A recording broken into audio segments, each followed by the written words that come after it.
Hey everybody, it's Glenn McCormick and Dan Desolé with Justin Haver and Associates of Remax First. How you doing today, Glenn?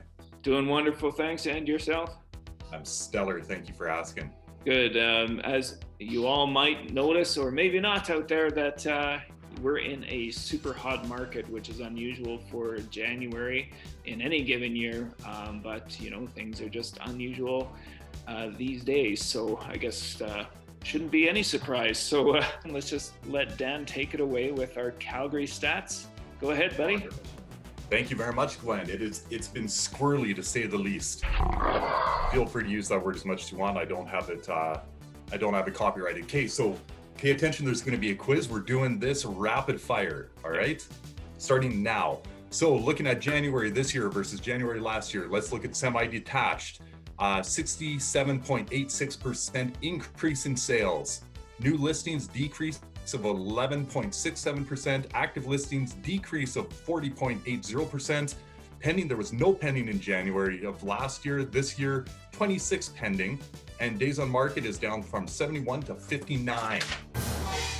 Nice. Let's take a look at Rowan Townhouse, Glenn.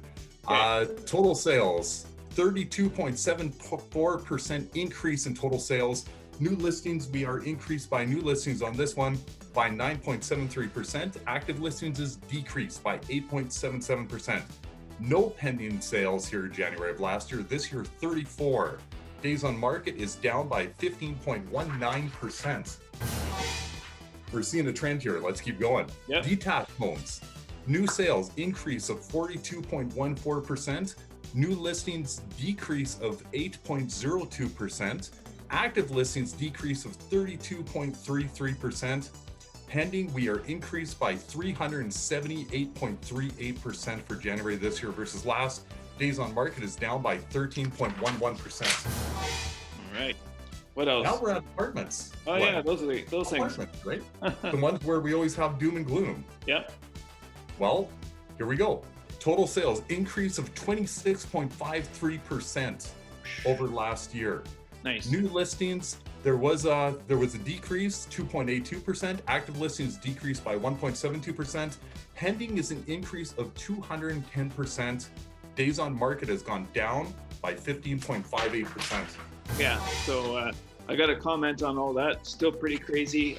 Overall, kind of around that 40% higher in sales this January versus 2020 January for, if you average out all categories. And pretty incredible to see apartments. Finally, people are giving them some love, and up 26% from last year. And let's not forget in all categories as well, like the pending, as Dan mentioned, that also means conditionally sold. So these are all the homes that are like, at least 3/4 of them are likely to become firm sales. So those are all in the bank, and that's going to add to the total number of firm sales as well. Now I'm going to cover real quick, just give some love to some of our surrounding communities. And talk about them, see what's going on there. So Airdrie, 39.2% higher in sales. And I'm just going to talk about number of sales, not prices, not how many days on market, stuff like that, for sake of speed here. Chestermere, we'll go to Chestermere, we're at 33.3% higher sales than January 2020. Okotoks, 14.3% higher sales than January 2020. Let's see, I said Chestermere was 33.3, that I meant Cochrane. That was Cochrane stats. Chestermere is actually 42.9% over a year ago. High River is the anomaly this time, 33% down. Don't know why. Let's see what happens in February to see if there's any trend there. Strathmore up 9.1%. I remember they were down before, so it's nice to see them with a little bit more increased activity. And the ridiculous one is Canmore, 220%, a measly 220% higher sales than a year ago. People are moving to the mountains, it sounds like, and also moving away. So I don't know. There's a number of trades going on there. So yeah, good activity all around. In summary, I mean, now's the time to, if you're thinking about selling, Dan works with a lot of buyers, and those buyers are frustrated because there's not enough inventory to look at. every stat that Dan was saying, it was like sales up, inventory down. So that's the story. Now, to change things up a little bit some more, we already did the rapid fire stats. And this is also happening a lot in our market right now because of the busy activity and low end inventory. We're going to talk about multiple offers today. Dan, have you seen any of those happen for you in January? Yes, the answer to that is yes, Glenn. Me Yes, too. I have. So why don't you tell the viewers here a little bit about what to expect from a buyer's perspective, from a buyer agent perspective with these multiple offer situations. Go ahead, buddy. Yeah, thank you, Glenn. So one of the keys, I believe, to avoid the multiple offer situation is that when we're searching, if we see one where this is the one, it is absolute go time. It is imperative that we get in and we look at it as soon as possible. And that's where, I've got a very open schedule or a very flexible schedule. And if I'm working with somebody actively and they say, this is the one, I'm dropping things to jump in there and see it, mainly because we're not the only ones who have looked at it and been like, ooh, it's this one. If that's where trying to avoid that, we jump in quick and we try to put an offer through and keep it as tight and as clean as possible. That doesn't always work. Somebody else may be doing the same thing. So that does happen, of getting that phone call saying that, well, now there's another offer that's on the table already, or there's one coming in. In that situation, then what we need to do, in all reality, we need to make the offer look as clean as possible, and we need to put our best foot forward, whatever that might look like. Generally, it's having the conditions on there that, of course, we have to have. We don't want to go in non-conditional, but we want to not go in at a very low number. If this is the right one, we need to look at what the value is and offer value and just try to get it cleaned up as quickly as possible, so that we don't end up in a back and forth and paying far more than we need to. This is not Toronto. We don't need to pretend it is. For sure. Yeah.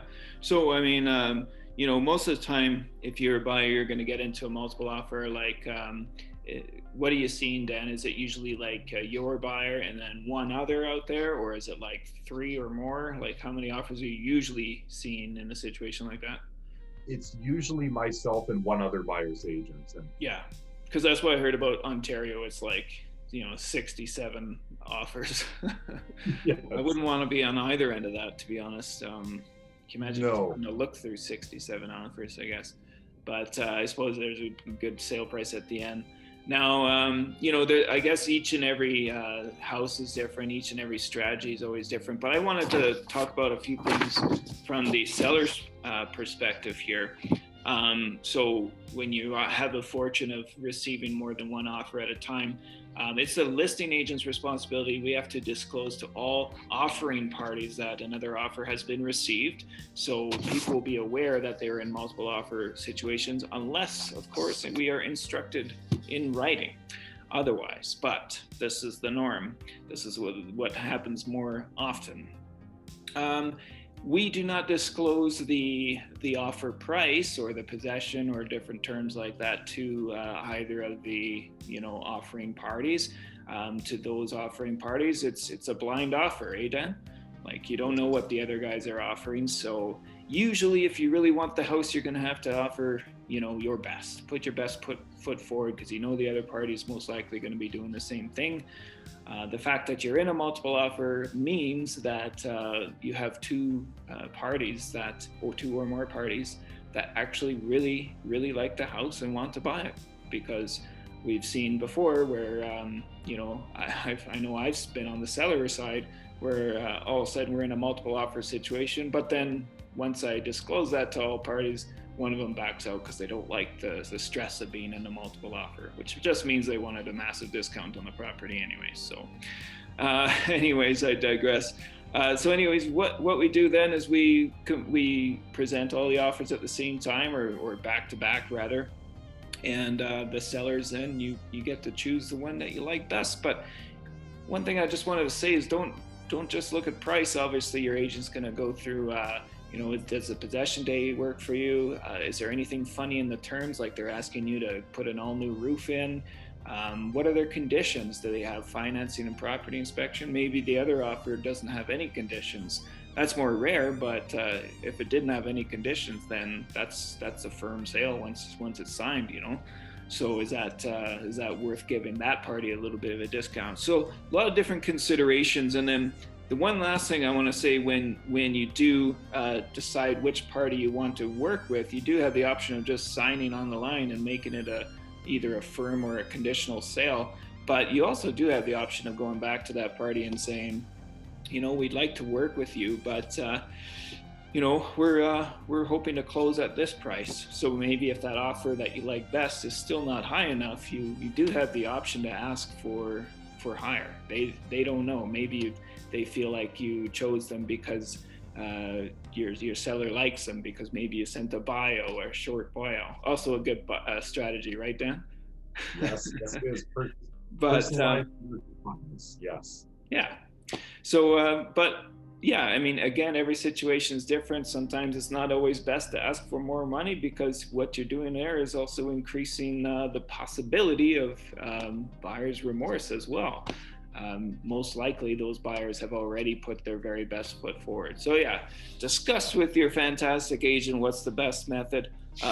We hope that this kind of brought to light a few of the points to make on multiple offers. I know there's so much more we could delve into, but that will again create an 18-minute video and not the 10-minute one we're hoping.